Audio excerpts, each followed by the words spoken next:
Thank you, Lindsay. I have Lindsay here with us today. Thank you so much for joining us.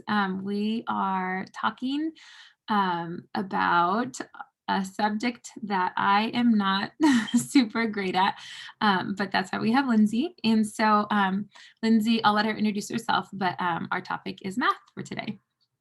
All right. So I have taught elementary, and then I've also taught middle school math, as well as how to teach math for elementary teachers at the university level. So I'm very passionate about math education. I love that. Um, so I said it's not my favorite subject, only because I felt like growing up I struggled a lot in math, and I felt like um, I wasn't good at it. But I feel like I'm not alone in that. So can you maybe explain, or if you have some insight about like why I feel like there's a big group of people who feel like they don't like math? I think part of it is from not, feeling like they're succeeding or they have the tools. But yeah, what do you think from someone who obviously, has gifting in this area? I actually took a course on how to teach math last summer that really impacted me. And one of the things that the instructor was pointing out was how much in traditional math Mm, we have not been allowed to use creativity. There's not been a lot of collaboration. mhm, And she was talking about how important both of those things are when we apply math in real life. There's so much creativity and thinking outside the box mhm, involved, and there's so much collaboration, mhm, and how important that is that we bring that in to our children's education at a younger age, that they need to have opportunities to be creative, and they need to be able to collaborate and talk about what mhm, they're doing and work together with other people to bounce ideas off them. So I think that's part of it, mhm. is just that it's been taught traditionally in a more stale way, that there's a right answer and a wrong answer, Yeah. and don't color outside the lines kind of in the past. And then, if someone if you miss a step in math, a lot of times it can be really tricky, Yeah. the building blocks. And so then people find themselves falling farther and farther behind and becoming less and less successful. So I think that's another key, like you said. Yeah. That's great. What do you think, like any age level, but just if you come and encounter with a student who's just, very closed off to wanting to even attempt math, or they're feeling anxious, because I think part of that is also part of the problem is like, just anxiety around a subject that maybe they don't feel confident in. Like, what are some of the things that you do to kind of help break that initial, Mm. yeah, aversion? One of my favorite things is to basically take away the pencil, not really literally, but give them manipulatives or any kind of counters and have them show it. Mm-hmm.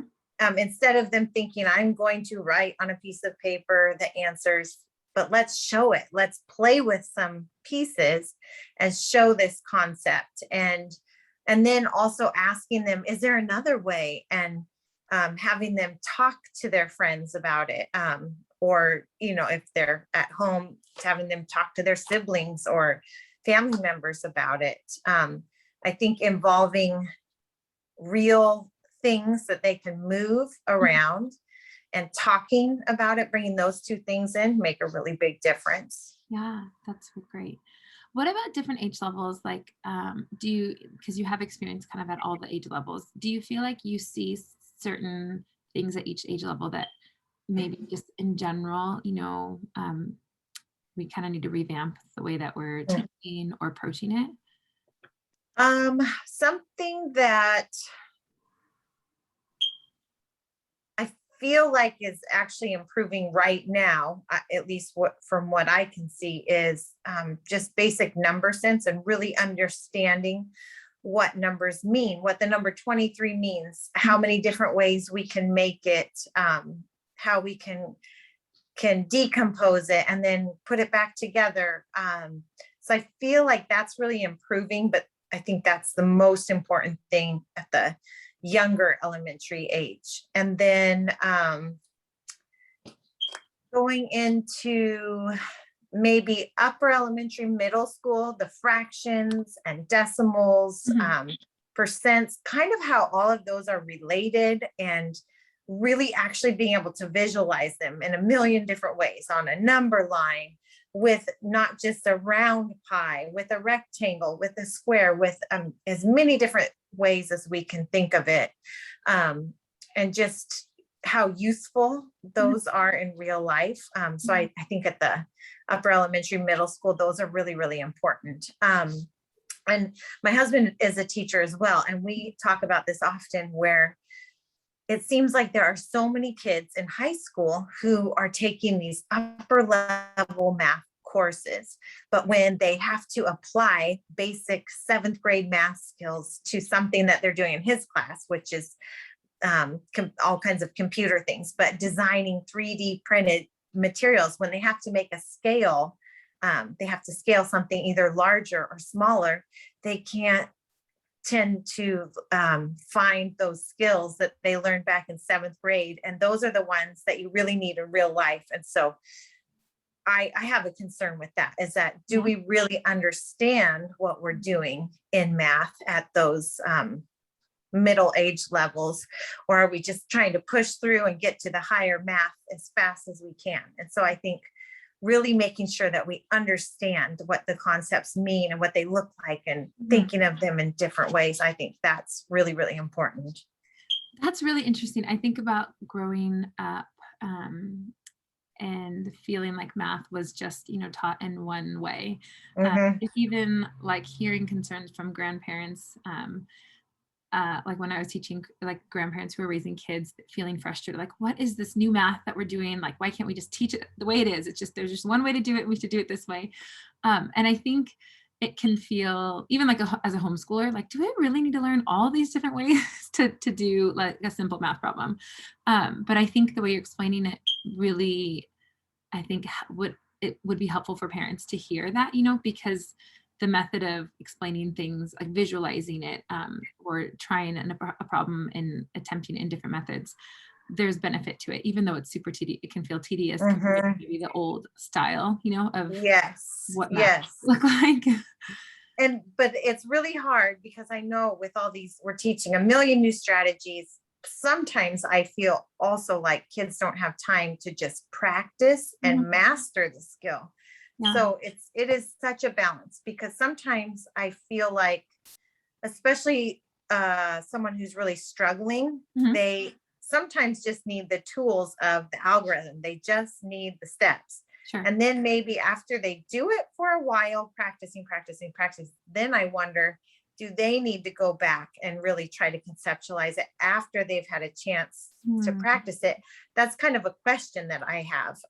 That's not really what I've learned. What I've learned is you should comprehend everything first, and then take the time to practice. But I'm curious, because I have seen with certain struggling students, they may need more help in the beginning with the steps and more practice. So Yeah. I don't know. No, that's really fascinating. I think of, even from the homeschooling side, yeah, the chance to be able to try that out, like focusing um, on just getting to mastery first and then trying to teach the different ways. That's a good question. I don't know either, but something to like put into practice or to just Yes, easier. explore. Yes. What about for parents?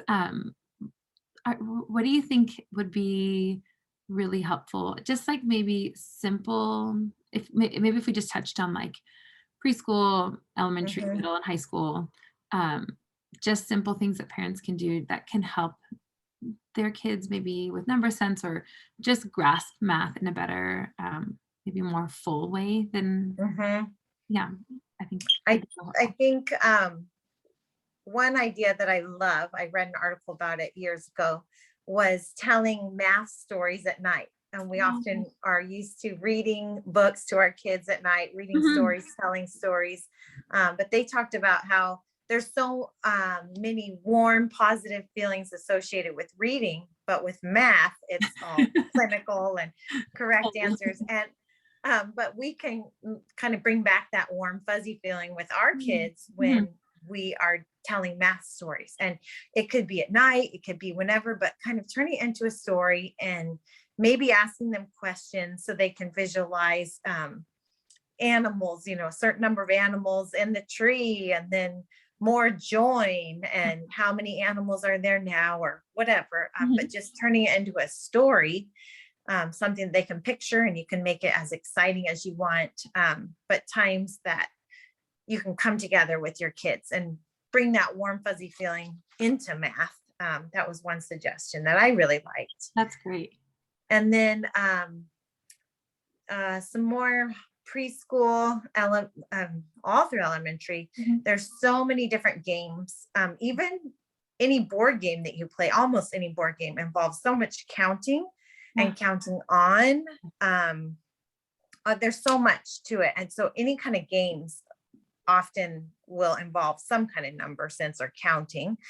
Yeah. There's tons of games with dice, Mhm. playing cards, things that you can get at the Dollar Tree. Mhm. Um, that dice playing cards where if you just use the number cards, or your own note cards, writing numbers on them. So many things. One of the games I can think of is you flip a card over, and whatever that number is, you can put that many counters in a cup.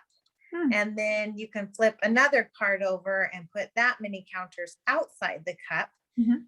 And then you can say how many all together. And so then the child will get used to counting on Mhm. instead of recounting all of the things in the cup. It kind of helps them Yeah. practice that skill. Yeah. So turning anything into a game, you can do it with dice, you can do it with cards, number cards. Another activity that I love is just taking note cards Mhm. and putting those dot stickers on them Mhm. in different arrangements. And you can do this digitally as well. Yeah. I'm guessing if you looked up dot cards online, they'd have pictures already created of this. But just showing these to kids, I tell kids, take a picture as they look at it, and then Yeah. I hide it. And then they have to visualize that and count how many dots were in it. And sometimes it can be something that they have that they can easily see 3 dots, but it Mhm. might be something like 10, Mhm. where they couldn't count that many that quickly. They have to take a picture and be able to go back and kind of group it. And so that helps kids to, it's composing and decomposing numbers as Mhm. well. And then it's really fun if you have more than one child doing this to say, did you see it a different way? Because one child may say, if there's 10 dots, I saw these 5 and these 5. Yeah. Oh, that's great. Did anyone see it a different way? Oh, I saw 3 and 4 and 3 more here, and they point to it and touch it. And it kind of promotes that, oh, there's a different way. What about another way? And it's real. It's just a great activity. It's a good warm up for any time. Yeah. But those are some ideas that I thought of. I love that. With the dot cards, so do you put them, let's say it's 10, do you do like what would maybe logically make sense, like 2 rows of 5, or, or do you put them, or is it meant to be kind of sporadic and then the kids can figure it out? I intermingle my cards. So some are really sporadic, and Uh-huh. some are like you would see the 5 on the dice. So I kind of mix it up so that Mhm. they can get used to seeing that number Yeah. in different ways. Yeah. No, those are awesome. I think having resources too that are just things that you can make up at home is super helpful, where it's like, of course we can buy something, and that can be great time saver, but sometimes just being able to make something that's pretty economical is great too. I Yes. think about with games, my when we had our last baby, the other kids played Uno, I think, for an entire month. It had rained the entire month. We were like, well, you know what? We just had a new baby, Yes. just take it easy. But my youngest one, who was 3 at the time, I mean, he learned all of his numbers from just playing Uno and then colors, which I was like, well, that was the Yes. most simple way to teach a kid because it didn't feel, like pressure to learn numbers and colors. It just kind of organically happened. But games, I I think, love are, that. are awesome. Yeah. And sometimes we think about, we don't think about math and games together. It's like think about their subjects with games. But um, I know you mentioned kind of some things that you can do at home, but do you have any, or actually I'll ask first, do you like using some like online tools also for kind of reinforcing math skills, or do you kind of prefer hands-on activities? I like the online tools as well. I don't have any specific favorites, Okay. but I think the online tools are a great way to just practice, kind Yeah. of to do that. If in your class time or in whatever your learning time is, there's more collaboration, manipulatives, all of that. Then when you're doing the online, a lot of those are just practice. Looking for answer quickly. And so I think that might be a good balance. Yeah. No, that's great. Another question I had was, I'm thinking about like high school students. So Mm. I know for myself, getting through harder and harder levels of math, and then it's like you're getting closer to the end of your requirements, but not necessarily the classes have gotten, or the concepts have gotten easier. Are there any suggestions you think for like parents of older students who are maybe struggling, just things that they can do? I don't know if it's like multiplication tables or division, like what are like some basic things that they at that higher level that would be beneficial to kind of go back and kind of focus on? I don't know if you have any things that stand out. Yeah, I'm trying to think what just for sure making sure the fractions, decimals, percents are Okay. that the students are really comfortable with that. Okay. But also just having a growth mindset Yeah. towards math, I think Mhm. is so important. And I think if I were to go back and take a college math course now, I'm guessing I could do better now than I did previously because I've learned how important growth mindset is and that it's not about um, understanding all of it and being able to do everything correctly, but it's about growing in it and the tenacity, like that you just keep working at it. Like it's this puzzle that I'm just going to keep working at Yeah. until I figure this out, and I'm not going to give up. And that my brain grows when I'm working hard, and that it's not that I'm dumb if I have to work really hard. Yeah. I'm making my brain grow and I'm Mhm. stretching it. And so I think that's really, really important when you get into the difficulties of math, is that you keep that mindset. Yeah. No, that's awesome. Um, is there anything else that you think that you would want to share? Just some like, I don't know, pearls of wisdom with yeah, just whether they're in traditional school or homeschooling, but just families who maybe math is not their their thing.